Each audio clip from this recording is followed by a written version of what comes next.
Hello, this is Chris Cohen with another chess endgame lesson, and today we're going to look at the concept of triangulation in king and pawn endgames. This is a little bit more advanced than the most basic videos, so if you haven't seen those and you don't know that material, I would go ahead and watch those first because this builds on those concepts. So triangulation is a way that white here can basically lose a move. Meaning that, for example, in this position, with black to move, white will win in a pretty straightforward way. For example, if black chooses to go to d8, we just take the opposition, and if black goes this way, then he's not going to be able to stop the pawn. He has to try to get in front of the pawn, and then we just go here, cutting off these squares. Black's king must go here, and then we cut off this square. And now the correct idea is not to make this move, which would stalemate black, but to push this pawn forward.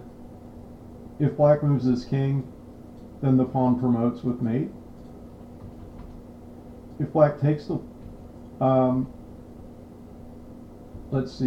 after this move, if black captures the pawn, then white just goes here. And it's not stalemate because black can move his pawn. Now white will queen his pawn and deliver mate. From the starting position, with black with black to move, we looked at king d8. If king c8, you can take the diagonal opposition, then take the basic opposition, and we're back at this position. Let's take a look at the same starting position but with white to move.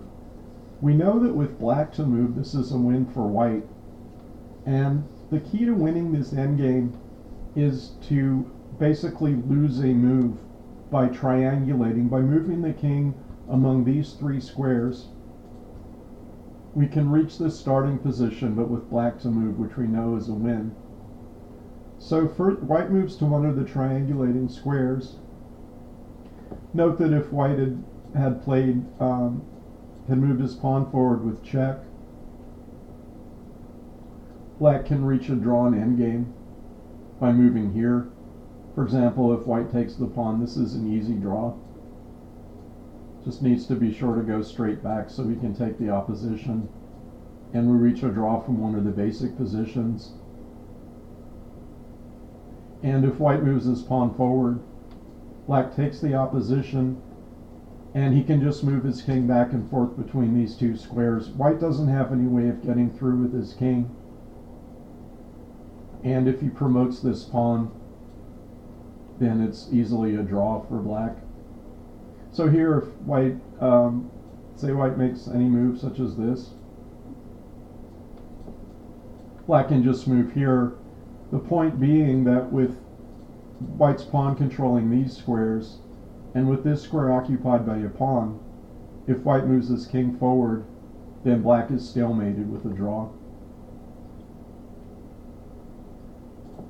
So pawn c6 is not the way to go, but it's important to note that if black takes the pawn, then white can go here and win.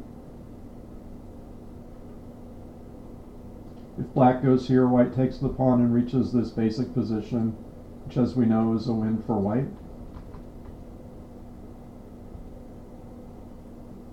If black moves his king back, we'll take the opposition to reach this basic position. Note that if we capture the pawn, then black gets a draw with stalemate. So white triangulates, and we looked at this, we haven't looked at this idea yet. Here, remember that white is triangulating between these three squares. So he moves to here. Black needs to stay in front of the pawn. If he moves forward, then white will cut off the king and reach a win. So with the king here, moving straight back, white takes the opposition. And we've already seen this idea in the previous position with black to move in the very starting position. So here it takes the opposition, shoulders off the king, shoulders him off again, and drives him into the corner. And the winning idea is to play pawn c6. Let's take a look at our next position, and we're going to take a look at this position with white to move and look at the triangulation method. But first let's look at it with black to move and see how white can win this position. If black moves his king forward, we take the opposition,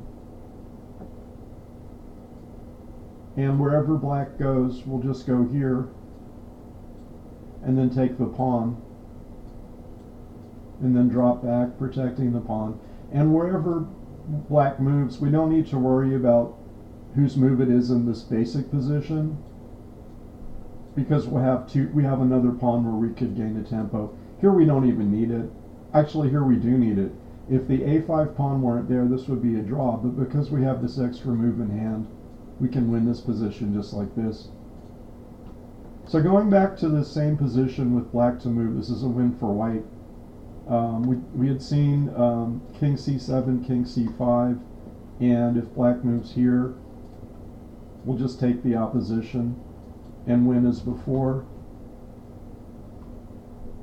And if black goes here, we take the diagonal opposition with another straightforward win. So once again, this position with black to move is a straightforward win for white. And with white to move, we need to triangulate to get to this position with black to move. And we're going to triangulate among these three squares.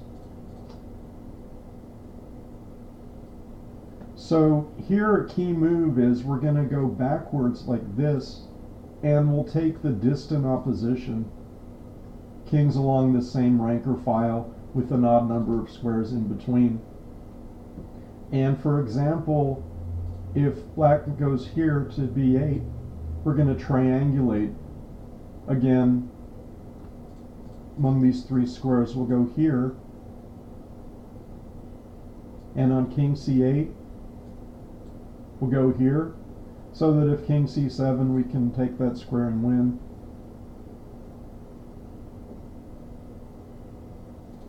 From this starting position with this strong move, we looked at king b8, and if king d8, we're going to triangulate. We'll go here, taking the distant opposition. On this move we'll go here, and once again if king c7, we'll reach this position with black to move, and we know that's a win. And if black goes here, we'll take the diagonal opposition, and this way is an easy win for white.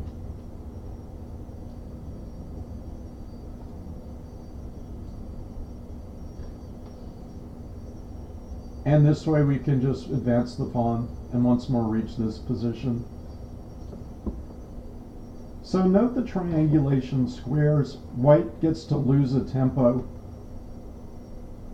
in these kind of positions. Let's take a look at the next one. And with black to move, this is an easy win for white. For example, if he goes straight back, we go here.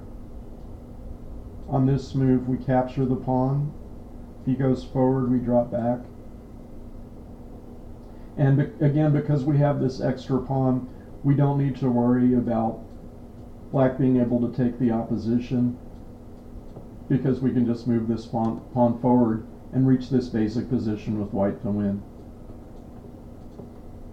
So we see that this position is a win for white if it's black to move.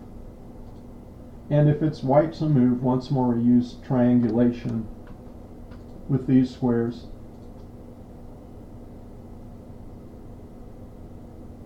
Or rather with these. Yeah, with white to move, of course, we have to keep protecting the pawn. Go straight back. Without using triangulation, white can only draw. For example, if white goes here, then we reach this basic position, and with white to move, it's a draw. And if white takes the diagonal opposition, then black can just move forward. White has to go back and protect the pawn. And and if white wants to avoid the stalemate on the back rank, we'll just go here.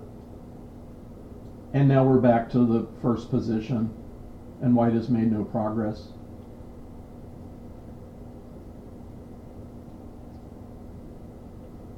Starting from this position, we'll see these triangulation squares. With black to move, for example, black moves back. We'd already seen that king d6 is a draw, and king e6 is a draw. The winning method is to triangulate. White goes here, strong move. And now if black makes the biggest mistake he could make of going here, then we can just go here, and we've reached our starting position with black to move. We've already seen that that's a win for white. And if black makes this move, we continue to triangulate. And on here we go here. And once again, this is this would be a draw. And if black goes here, then we take the opposition and win in that straightforward way. And if he goes here, we take the diagonal opposition, again with this basic winning idea.